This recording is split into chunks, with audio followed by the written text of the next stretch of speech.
It followed us for thousands of years and never stayed the same. Something underneath the earth, a body that should have been still, but wasn't. Then it became something that could move among us, speak, be invited in. It stopped looking like a monster and started looking like us. Every time the world changed, it changed with it. New fears, new forms, and yet it survived them all. This thing was never a creature. It was something we rebuilt again and again. If you too were never just a creature, check out Pantheon, our brand, inspired by myths, legends, and folklore. We ship worldwide and are rated excellent on Trustpilot. Link in the description.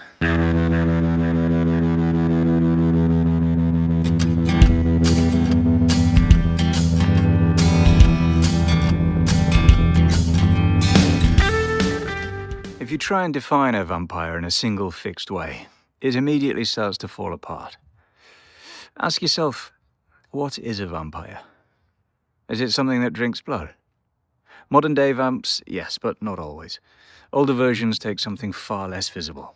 Breath, strength, time. Something leaves the body, and something else benefits from it. Is it one of the dead? Often. But again, not consistently.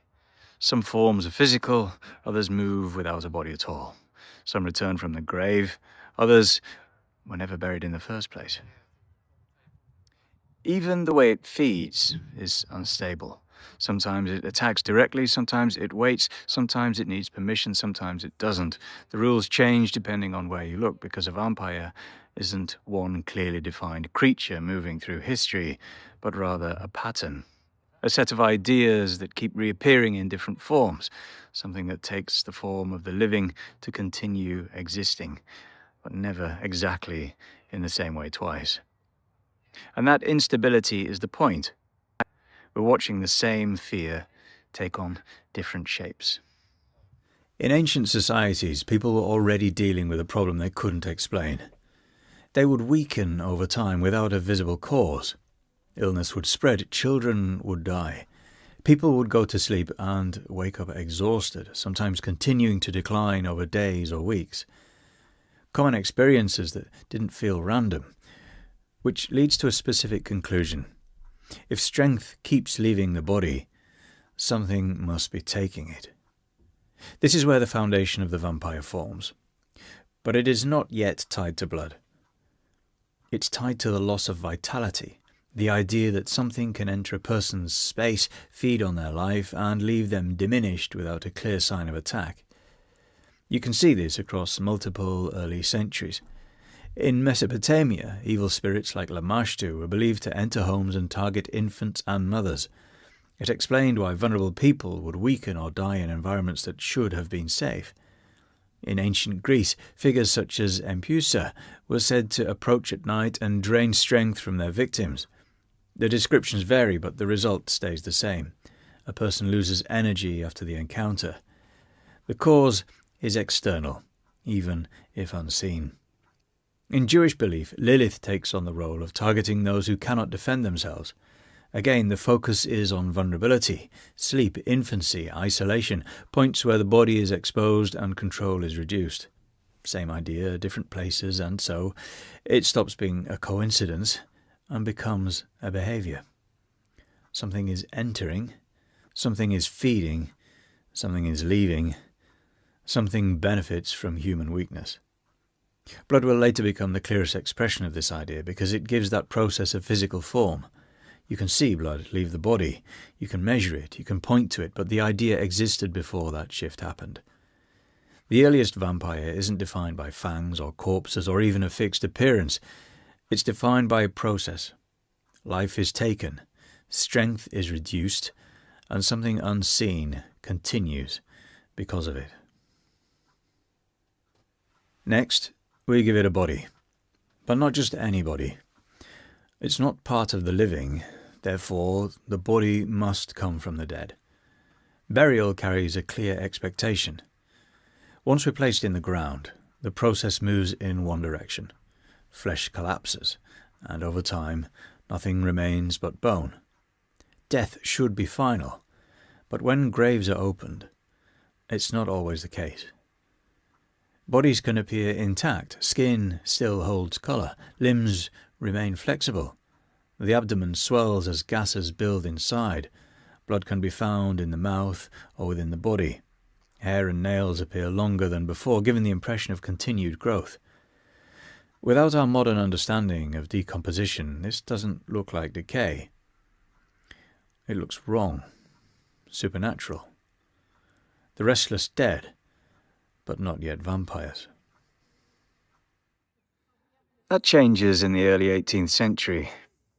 Vampire panic.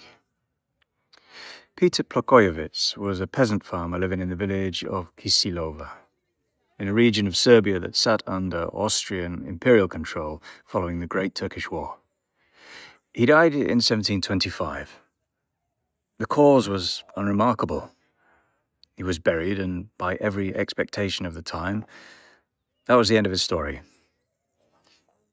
8 days later, 9 people in the village were dead. Each of them, in the time between falling ill and dying, reported the same experience. Plokojevich had come to them in the night. He appeared at the bedside, pressed himself down on them, and drained something from their bodies. They used the word choked. He had choked them in the night. Then his wife came forward. She said he had returned to their home. He had come for his shoes. He wanted his damn shoes. She gave no further explanation. She left Kisilova shortly after and never returned. The village went to the local Austrian imperial provisor, an official named Formbald, and demanded the grave be opened. Exhuming a body required authorization from Belgrade. Authorization Formbald was still waiting on. He told them to wait. The villagers told them they would open the grave themselves. All of them, and if they wanted any record of what was found, he needed to be there when they did. He was there. What the exhumation revealed, Formbald documented with care. The body showed no deterioration, consistent with the time it had been in the ground. The flesh held. The skin remained intact across the body, and beneath, where the outer layer had begun to peel away, new skin was visible underneath, fresh in colour. The hair and beard had grown since burial. The eyes were open, and the mouth. Around it, there was blood, fresh blood, according to the report. Formbald, writing in an official capacity, noted that he could barely hold himself together at the sight. That's what the document says. A hawthorn stake was driven through the body. Multiple witnesses present at the exhumation reported an immediate and significant flow of blood from the wound. From the ears, from the mouth, more blood than the body by that point should have contained. The remains were buried and the deaths stopped. Formbald submitted his report through official channels, and the account of what had happened in that small Serbian village began to travel. It might have remained a regional incident, one village, one crisis, one resolution. But the following year, a second case emerged from the same region. Larger, slower, and far harder to close. Arnold Pahol was a soldier who had served in the Ottoman-controlled territories before returning to settle in the village of Medvedja. People who knew him described him as quieter than expected, withdrawn in a way that didn't quite fit during his time in the East. He had come to believe a vampire had visited him. He responded the way local tradition suggested. He located what he understood to be the vampire's grave, ate soil from it, and rubbed the creature's blood on his own skin. 2 acts meant to sever whatever connection had been made. He seemed to recover. He returned home, built something of a life, and appeared to be settling. He died in a fall from a hay wagon, an ordinary death in every respect. Within a month, the village began to change. People reported seeing Pahol in the streets, at bedsides, moving through Medvedja at night, pressing down on the living the same way the accounts from Kisilova had been described. 4 people died over a short period, each of them having reported his visits before they went. The grave was opened and the body showed none of the decay expected of a man who had been in the ground for weeks. The flesh was intact, blood was present, in and around the mouth. The limbs retained flexibility they had no reason to retain. A stake was driven into the body. Witnesses recorded that produced a groan. The remains and those of the 4 suspected victims were burned. The village was told it was resolved. 4 years passed. In 1731, people started dying again. 17 deaths in a short period. The fear that returned with them was worse than the first wave because Pahol had been dealt with. His body had been found, staked, burned and scattered. And yet, there was Medvedia again, losing people, again with the same shape of reports coming from the dying. The Austrian military authorities sent a formal investigative team led by a regimental field surgeon named Johann Flukinger, accompanied by 2 medical officers and 2 military lieutenants. They stayed and worked methodically. Over the course of the investigation, they exhumed 17 bodies. Some showed the signs that had become familiar: intact flesh, inflexible limbs, blood in the mouth, no smell of decay. Others were exactly what the ground does to a body over time. Flukinger recorded both without adjustment, documenting what was there and what was absent with equal precision. His report, the Visium et Repertum, Latin for seen and discovered, was submitted to the Austrian Emperor Charles VI in 1732, then published, circulated across Europe with a speed that reflected exactly how unsettling its contents were. Philosophers read it, physicians read it, scholars who had spent years building careers around rational frameworks for understanding the world found themselves holding a document signed by military officers and medical professionals describing, in precise and sober language, the undead. Voltaire wrote about it. The theologian Dom Augustin Calmet produced an entire treatise attempting to account for it. Universities debated it. The monster had ceased to be a Serbian village problem and had become a European intellectual crisis. And now, for the first time, we have a word for it. Vampire. It appears in these Austrian documents as vampire, lifted directly from the Serbian accounts the officials were transcribing. The villagers of Kisilova and Medvedia used it naturally as though it required no explanation. But to the Austrian administrators writing it down, it was a foreign term being recorded phonetically, a word from somewhere older being dragged into official European record for the first time. Where it comes from before that is where the debate begins. The most widely accepted origin traces it back to the South Slavic word vampir, present across Serbian, Bulgarian, and Macedonian languages, used to describe exactly what the documents describe: something dead that feeds on the living. The word and the concept arrive together, inseparable, which suggests the language grew around the belief rather than being applied to it after the fact. But push further back, and the trail becomes contested. Some scholars trace the root back to the Proto-Slavic word opiri, a reconstructed term meaning scholars believed it existed on linguistic evidence rather than written record. That pointed toward a class of beings understood to persist after death. The asterisk placed before it in academic writing signals that uncertainty. A word inferred from its descendants rather than found intact. Others have proposed a Turkic origin. The word uber, meaning witch, appears in some older Turkic languages, and given centuries of contact between Slavic and Turkic populations across the Balkans, the argument is that the term migrated and shifted over time. This theory has support, but also significant pushback. The phonetic journey from uber to vampire requires a series of changes that some linguists find plausible and others find strained. There is a third read, less cited but present in the academic literature, that connects it to Lithuanian roots. Wempti, meaning to drink, which would ground the word in the act itself rather than in the category of being. If that root holds, then the word for vampire at its oldest recoverable point simply meant something that drinks, the identity built outward from the behavior. What all 3 theories agree on is the geography. The word comes from somewhere in the Slavic and Balkan world, carried westward by soldiers, administrators, and eventually published reports into languages that have no equivalent term and therefore borrowed it wholesale.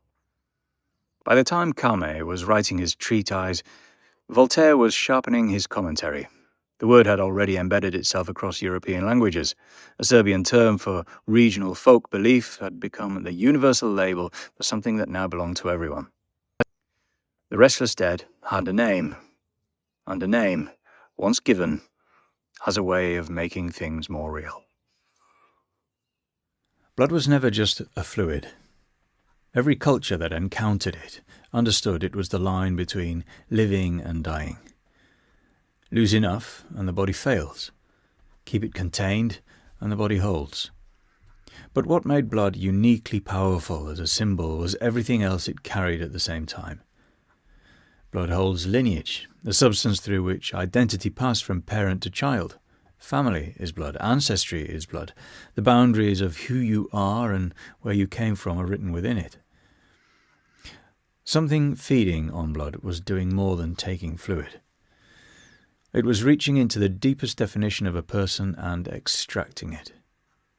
Then there was a contamination. The vampire's relationship with blood in the emerging literature of the 18th and 19th centuries was an exchange. The victim, once fed upon, changed. Something passed between them that altered the victim and what they were becoming. It's where the vampiric infection takes its clearest form, and it mapped directly onto fears that were very real in a period when disease spread in ways that medicine struggled to account for. Something entered, something changed the body from the inside. The cause was invisible, but the result was not. What blood did, more than any other symbol available, was hold all of these meanings simultaneously. Life, lineage, contamination, violation. It could represent the most intimate thing a body contained, while also representing the most transgressive thing that could be taken from it. The vampire feeds from the neck, from the wrist, from the places the body guards and conceals. The act requires proximity. It requires the victim to be still, often unaware it is already happening. There is an intimacy to the feeling that other forms of violence lack entirely. A wolf tears, a plague spreads at a distance. A vampire comes close, finds the specific place where life runs nearest to the surface and draws from it deliberately. It's what separates the vampire from every other monster in the tradition. Precise, personal, and blood is what makes that precision legible, loaded, and deeply specific in the way it unsettles. The folklore gave the vampire a body. The panic gave it a name. Blood gave it a meaning that could travel across any era, any context, and still land with the same weight. That is why it stayed. The late 18th and early 19th centuries are a particular moment in European intellectual life. The Enlightenment had spent a century trying to explain everything through reason, science, and the steady application of logic to the world, and in doing so, it had created a hunger for everything it pushed out. The irrational, the Gothic, the dark. Romanticism rises partly as a reaction to that. A movement that finds meaning in shadow, in excess, in the parts of human experience that reason struggles to reach. The vampire walks straight into that hunger. In 1819, John Polidori publishes The Vampire, a short story, and by modern standards a fairly simple one, but what it does to the creature is extraordinary. The vampire in Polidori's hands is Lord Riven, an aristocrat, pale, magnetic, socially dominant. He moves through the upper echelons of European society with complete ease, charming everyone around him while quietly destroying them. He feeds, but the feeding is almost incidental to the portrait. What Polidori is really drawing is a predator who looks exactly like the people his victims trust the most. The shift is profound. The Serbian corpse was frightening because it was wrong. It looked like death refusing to behave. Lord Riven is frightening because he looks right, because he fits. because the people around him have every social reason to let him in and no instinctive reason to pull away until it's too late. Polidori was writing about someone specific. Lord Ruthven was widely understood at the time to be a portrait of Lord Byron, the poet, the celebrity, the man whose charm and appetite left a trail of damaged people behind him. The vampire had just become a vehicle for social criticism, a way of saying something true about power and charisma and exploitation that would have been far harder to say directly. 50 years later, Sheridan Le Fanu publishes Camilla, where Polidori's vampire is male, aristocratic and predatory in a socially legible way. Le Fanu's is female, ancient and intimate in a way that 19th century literature won't quite know what to do with. Camilla attaches herself to a young woman named Laura. The relationship between them is tender before it's threatening, languid, emotionally consuming. Laura finds herself drawn to Camilla in a way she understands as friendship and affection before she begins to understand them as something else entirely. Camilla understood something the vampire had been circling without naming. Its power wasn't only in what it took, but also in what it made the victim want to give. Desire as a form of vulnerability. The monster exploiting the body as well as the feelings the body produces. Le Fanu was writing in a period when female friendship and intimacy existed in a space that Victorian culture simultaneously sentimentalized and policed. Camilla moved with absolute precision, finding every unguarded feeling and turning it into an opening. By the time these two works exist, the vampire had shed almost everything that made it a corpse. The bloated body, the blood at the mouth, the smell of the grave. Gone. What remains is the essence of the idea, something that takes from the living to sustain itself. But now that something is charming, elegant, socially adept, capable of being invited in because the victim genuinely wants to open the door. The monster had learned to wear a face the world already trusted, and the world was about to meet its definitive version. Bram Stoker publishes Dracula in 1897 when Britain is at the height of its imperial power but beginning to feel the edges soften. Cities are changing, technology is accelerating, the rigid social structures that Victorian life had built itself around are showing pressure, and into that anxiety, Stoker introduces a figure that embodies almost everything the era feared in a single, coherent form. Count Dracula's ancient nobility from the East arriving in England with money, property and ambition. He speaks multiple languages. He's read extensively. He knows English law and English custom well enough to move through the country with purpose, and he's come to stay. The fear Stoker is working with is specific to its time. Late Victorian England had a name for it. Invasion. The idea that something foreign from the older, darker parts of the world was making its way into the heart of civilized society and corrupting it from within. Dracula arrives as a gentleman. He buys a house in London, he blends, and that's precisely what's making him terrifying. But Stoker does something more sophisticated than simple xenophobia. Dracula consolidates every version of the empire that came before him and gives it a unified body. He carries the folklore, the rules that govern him, the invitation required to enter a home, the inability to cross running water, the vulnerability to sacred objects. Those come directly from the Eastern European tradition. Stoker researched them. He took the belief seriously and built his creature inside it. He carries the aristocratic redesign that Polidori introduced. The elegance, the social intelligence, the predator wearing the face of a peer. Lord Ruthven pointed at this. Dracula completes it. He carries the infection. The victims of Dracula turn.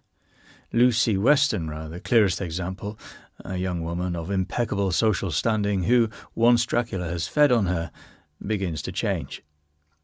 She becomes something that the people who loved her are forced to destroy. The contamination that the 18th century panic had gestured toward becomes, in Stoker's hands, a fully realised narrative mechanism. He carries the desire. Minor Harker is drawn to Dracula in many ways the novel frames as violation, but also uncomfortably as something more complicated.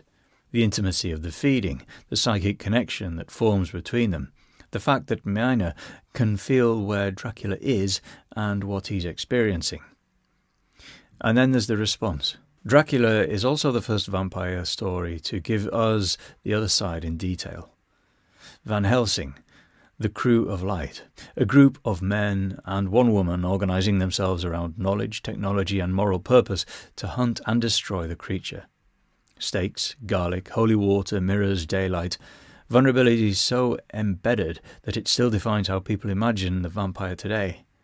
What Stoker achieved, whether consciously or not, was synthesis. Everything the vampire had accumulated across centuries gathered into one figure and given a castle, a title, and a journey to London. Dracula becomes the vampire, because it arrives at exactly the right moment with exactly the right shape. It tells the Victorians what they're afraid of in a form they can follow, root against, and ultimately destroy. The monster is vanquished in the end. Order is restored, but the image that lingers is Dracula on the ship, moving west, patient, certain of his welcome. That image never really left. Then the vampire moved from the page to the screen. 1922, Friedrich Wilhelm Murnau releases Nosferatu. It's an unauthorized adaptation of Dracula, made without Stoker's permission, which is why the names were changed and why Stoker's estate attempted to have every copy destroyed. Most were. The ones that survived changed everything. Count Orlok is not Dracula. He carries none of the elegance. He's gaunt, angular, rodent-like. His fingers are too long. He moves wrong. He looks like something that crawled out of the earth rather than something that arrived by ship with a letter of introduction. Murnau stripped the aristocratic redesign away and went back to something older and more instinctive. And yet, Nosferatu is terrifying in a way that the novel, for all its craft, struggles to match. Film puts the thing in front of you. It removes the distance between the reader's imagination and the creature. Orlok on the stairs, shadow preceding him up the wall, is one of the most purely unsettling images the vampire has ever produced. 9 years later, Todd Browning releases Dracula with Bela Lugosi. In 1931, the vampire is rebuilt again, completely, in a single performance. Lugosi understood that the most effective version of this creature was the one that made you want to keep watching it. Where Orlok repelled, Lugosi compelled. The camera didn't frighten you away from him, it pulled you towards him. That performance became the template. Lugosi. When people close their eyes and picture a vampire, the image that forms, the pale face, the dark clothing, the deliberate charm, comes from 37 minutes of footage shot in 1931. The power of the image, once it locks in, is extraordinarily difficult to dislodge. But cinema also did something that created a problem. By fixing the vampire visually, it began to constrain it. Every film that followed Lugosi was in conversation with that performance, whether it intended to be or not. Christopher Lee in the Hammer horror productions of the 1950s and 60s brought physicality and menace that Lugosi's restrained performance left aside, but the basic shape was the same. Pale, caped, aristocratic, fanged. The visual vocabulary had been established and the genre largely worked within it. What cinema gave the vampire was permanence, a face, a presence that could be recognized across cultures, languages and generations without explanation. You could show that image anywhere in the world and people understood immediately what they were looking at. What it took in exchange was instability. The vampire that had spent centuries shifting shape, absorbing new fears, shedding old ones, found itself fixed, pinned to a particular look, a particular set of mannerisms, a particular cultural moment. It would take a writer, not a filmmaker, to break that open again. Enter Anne Rice. Interview with the Vampire. published in 1976, opens with a vampire sitting across from a journalist and agreeing to tell his story. That single decision, giving the vampire a voice, a perspective, a narrative, does something that centuries of folklore and decades of cinema hadn't managed. It makes the creature legible from the inside. Louis isn't Dracula. He feeds because he must. But the feeding brings him no pleasure and no peace. He's 200 years old and carries every one of those years as a weight rather than a power. He remembers being human. He grieves it. He watches the people around him age and die while he remains fixed, unchanged, permanently outside the ordinary life that he can observe but never rejoin. Rice understood something that the mythology had been building toward without quite arriving at. Immortality, examined honestly, is a form of imprisonment. The vampire lives forever, a very long time, to remain the same, while everything around you transforms. Every person you allow yourself to care for will age and die. Every city you come to know will eventually become unrecognizable. Every era will pass and leave you behind, while simultaneously carrying you forward into a world you had no hand in making. Isolation, with no available exit. The reframing asked the question the vampire myth never seriously entertained. What if the vampire knows exactly what it is, and finds that knowledge unbearable? What if the condition that looks like a gift from the outside, from the inside, is like a sentence? Louis asks that question on every page. His companion, Lestat, created by Rice as his polar opposite, answers it differently, with appetite, with performance, with a decision to find the condition exhilarating rather than agonizing. The tension between them is the tension between two possible responses to the same situation. Neither is presented as correct.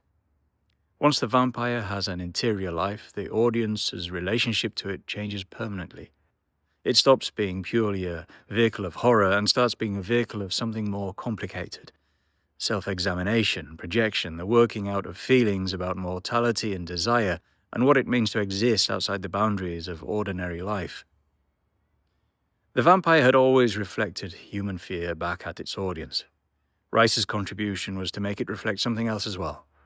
Not only what we were afraid of, what we secretly wonder about, what it would feel like to stand outside of time, to have left the constraints of body behind, to be free of things that limit and diminish and eventually extinguish every human life. The monster that we'd spent centuries destroying had become something we were beginning to quietly envy.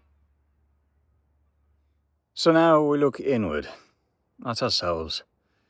Start with the obvious one, mortality. Every life is structured around a deadline we can't choose or negotiate. Everything we build, everyone you love, every version of yourself you construct across a lifetime. All of it runs on a clock that started the moment you were born and stops the moment you have no control over. The vampire opts out of that.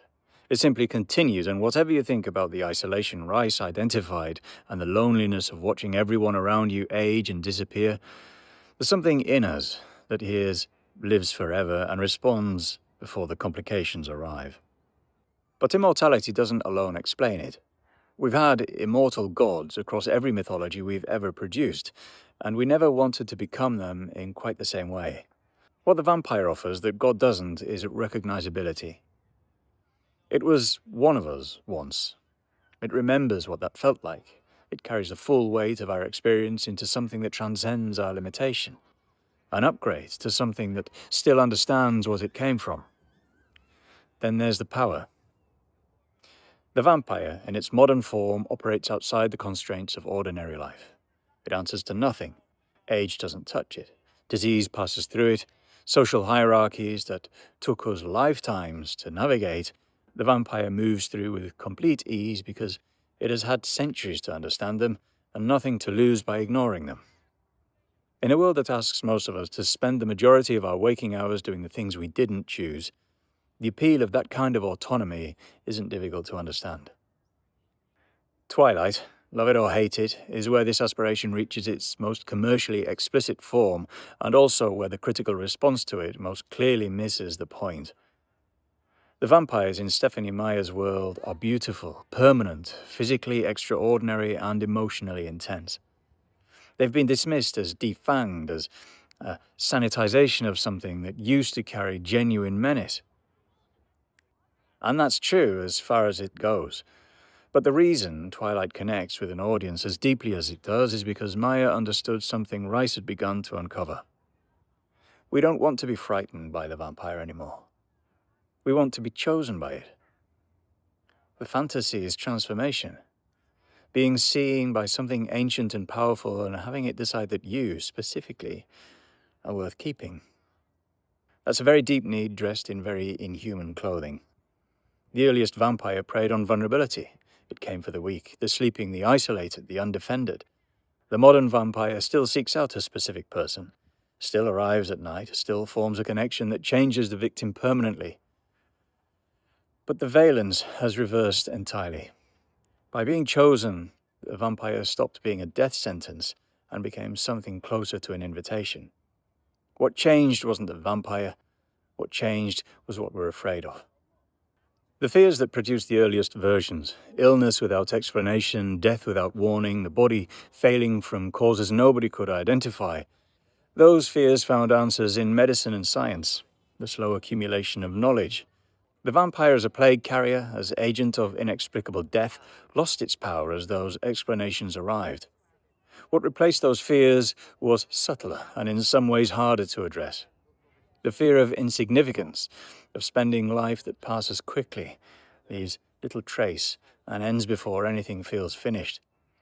Of becoming the fullest version of yourself, because time ran out and the system didn't allow it, and nobody particularly noticed either way. The vampire solves all of that. It has time, it has presence, it matters. In every room it enters, to every person it encounters, it leaves its mark. It's remembered. Every era gets the vampire it deserves. It's a pattern that holds across every version of the creature we've examined. The ancient world produced a vampire defined by invisible hunger. The medieval world produced the vampire defined by the corpse, because the corpse was where their fear lived. The 18th century produced a vampire that could be documented, investigated, and officially recorded. The 19th century produced a vampire that wore a human face, because that's what the 19th century feared most. Disruption from within. The thing that looks like you, that speaks like you, moves through your world with perfect fluency and is quietly destroying everything you built. The 20th century produced a vampire with an inner life, because that's the century we turned inward. Psychoanalysis, the examined self, the idea that the most important landscape was interior rather than exterior. And now, the vampire we have is one we want to become, which tells you everything about where we are. A world that answered most of the questions that produced the earliest versions of the creature and replaced them with quieter, harder fears. The fear of running out of time before you've become who you are supposed to be. The fear of passing through your own life without leaving a mark on it. The fear that the system you were born into will use you up and move on without noticing you were there. The vampire solves all of it. We built that. We took a bloated corpse from a Serbian grave, we gave it a name, gave it a title, gave it a face and a voice and an interior life and a set of desires that looked increasingly like our own. We kept rebuilding it generation after generation until it became something we recognized. The vampire survived because we needed it to. Because every time the world changed, we found ourselves facing a new shape of fear, a new form of loss, a new version of the thing we couldn't say directly. The vampire was there, patient, adaptable, waiting to become whatever we required. It followed us for thousands of years and never stayed the same, because neither did we.